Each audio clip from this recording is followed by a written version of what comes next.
Everyone, welcome back to a new post today.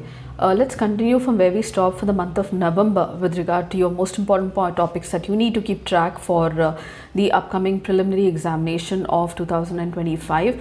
And we had stopped at November 15th. Let's go on to November 16th to look at what is the most important topic that made news.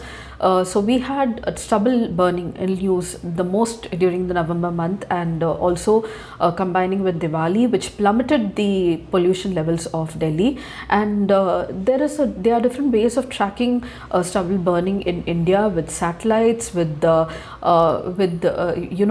air quality measuring indexes, with manual measuring of the lands that are burning, stubble burning, with the heat sensors, and also particle sensors along with the gas sensors as well.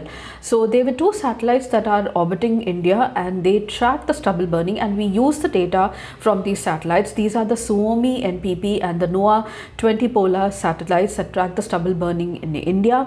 However, there is a backdrop with this. They travel towards over India only just once a day, so from pole to pole, and India comes under its radar in the afternoon, post afternoon. But farmers, being aware of it, are not burning the stubble during this time, and therefore they are burning the stubble either in the morning or in the evening. And the data based on the satellite shows that the stubble burning has gone down, but it has not. And the contrary data is the air quality index data, which shows that the air quality has worsened even though the stubble burning has gone down. Therefore, there is a mismatch between the data of the satellite and also with regard to the air quality index. So stubble burning is a practice of burning the crop before harvesting and after harvesting and preparing the land for the next sowing. So we have during the winter time they burn the wheat crop, the rice crop, and they prepare the land for the wheat crop. And during the Rabi season, during the Kharif season, they clear the wheat crop and prepare the land for the rice crop. So air quality, stubble burning can be can be measured using various methods. Air quality monitoring, as we have the air quality index, TDS and pH water to measure the soil and the water quality, fire count data by the satellites, using emission factors to estimate the emissions from the residue, and also we can use heat sensing instruments on the satellites, which the Suomi and the NOAA 20 polar orbiting satellites use. Apart from that, we can also use air quality index, as I said.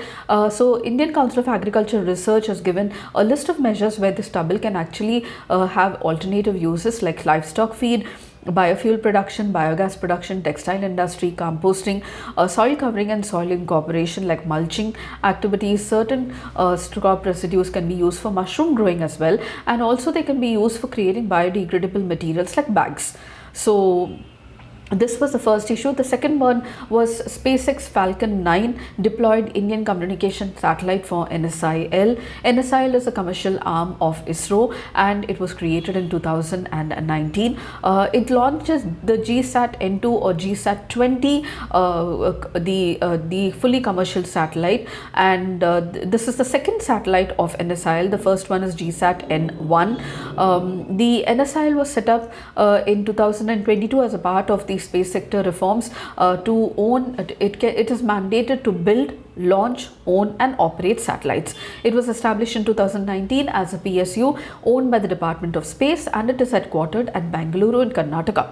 Now, this is the first time that ISRO launched a satellite using SpaceX rocket Falcon 9, and it uses Ka-band frequency, which is in the range of 27 to 40 gigahertz.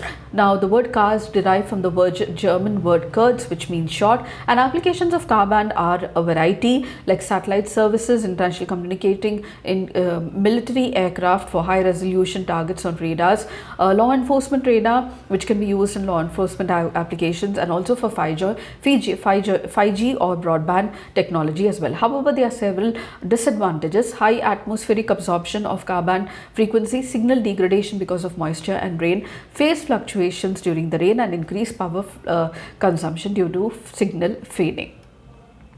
This was the second news. The next one was about 19 G20 summit in Rio de Janeiro. The 18th was launched by conducted by India, and Brazil is the first to organize the summit. The motto was building a just world and a sustainable planet. So when we organized the G20 summit 18th, our goal was one nation, one world, one family, and one future, if I'm not mistaken.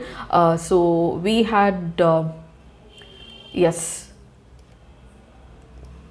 So there were many firsts to these to the 19th G20 summit, because African Union participated as a member for the very first time. Apart from that, with the Global Alliance Against Hunger and Poverty, which is a multilateral treaty drafted by several federal government of Brazil, was launched. Apart from that, the Rio de Janeiro Declaration as well was released by the 19th G20 summit, and also an international financial architecture for dealing with endorsing bigger and more effective multi-development banks was launched along with this.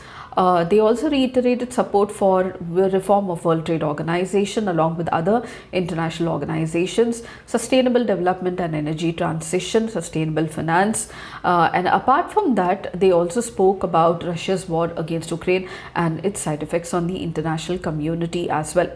The Trioca now of G20 includes India, the previous chair, Brazil, the present, and the next is South Africa.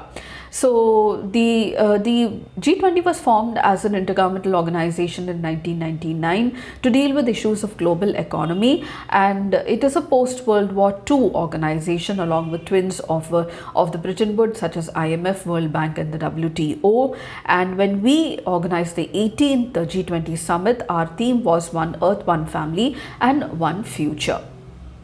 Apart from that, we have the first summit of G20 was organized in Washington DC in 2008. And the next was PM internship program, which is a short-term internship for students to gain practical experience in the field of career. Let me tell you that it is called as Prime Minister Internship Program, and it is open to citizens or Indian nationals of the country aging 21 to 24 as of November 20th. The eligible applicants have to complete their education up to higher secondary level and all qualifications like a certificate from ITI, a polytechnic diploma, or a bachelor's degree in BA, BSc, BCom, BCA, BBA, or B Pharma. And the candidate should not be a full-time employee or pursue a full-time education, and those enrolled in online or distance learning courses are also eligible. The next is Commission of Air Quality and Management. Now this is set up for managing of air pollution in the Delhi NCR region, which includes Delhi, UP, Punjab, Haryana, and Rajasthan, and it replaced the Environmental Pollution Prevention Control Authority, which was set up in 1998. The Commission for Air Quality and Management has some overarching powers, and it is responsible for dealing with pollution of Delhi and the surrounding regions. It was created to consolidate all monitoring bodies and to bring them on one platform to deal better with air quality management, and it replaces the Environmental Protection Authority. Apart from that, the Commission is the most powerful pollution monitoring body set up by the centre. The rulings by the Commission will override any other contained in any other law, any other order contained in any other law. The powers of the Commission also supersede that of any other body in matters in pollution, like the Central Pollution Control Board and the State Pollution Control Board as well. And the next issue about the November 16th is about we have several environmental protection laws and air pollution laws, especially Environmental Protection Act 1986, Water Prevention Control Pollution Act of 1974, Air Prevention Control of Pollution Act of 1981. Indian Penal Code deals with offences with public health safety, hazardous and waste management rules 2016, manufacture, storage, import hazardous chemical rules 1989, noise pollution rules of 2000, batteries rules of 2001, ozone depleting substances of 2000, Forest Conservation Act of 1980, and Wildlife Protection Act of 1972. Apart from that, we have a very important case in news, Nawam Rabia versus Deputy Speaker This case is related to the office of the speaker, and recently the speaker of Goa dismissed to disqualify 8 MLAs in Goa, and this is about the powers of the speaker. So the Nebam Rabia versus deputy speaker case happened the 10th schedule of the constitution, and also said that the speaker's decision is open to judicial review. Apart from that, the validity, even the Quixoto Olohan versus the Zaichilu case of 1993 looked into the anti-defection law. We have Article 93, which positions the speaker and the deputy speaker of the house, and Article 178, which deals with the corresponding speaker and deputy speaker of the state legislative assembly. It says that when the speaker, Article 95 says that when the speaker's office is vacant, the duties of the office shall be performed by the deputy speaker. And we have India submitting the national strategic goals at the COP16 at Cali, and so the National Biodiversity Strategic Action Plan was submitted at Cali of India. Apart from that, we have the many other highlights of COP16, like the UN Biodiversity Conference Cali at Colombia had many highlights. Business for Land call to action encourages companies to incorporate sustainable practices into the operation. Land degradation neutrality was called up for a global action plan for biodiversity and health. Cali Fund was launched. Apart from that, a global biodiversity framework fund was also in discussion, and also recognition of indigenous peoples and the rights of African descent with regard to the implementation of the Convention of Biological Diversity. So these are the important topics I thought I should be tracking for you for November 16th. If you did, please do like, share and subscribe, and don't forget to comment at the end of the video. I shall see you in my next post for completing November and also January as well. Until then, it's very happy learning.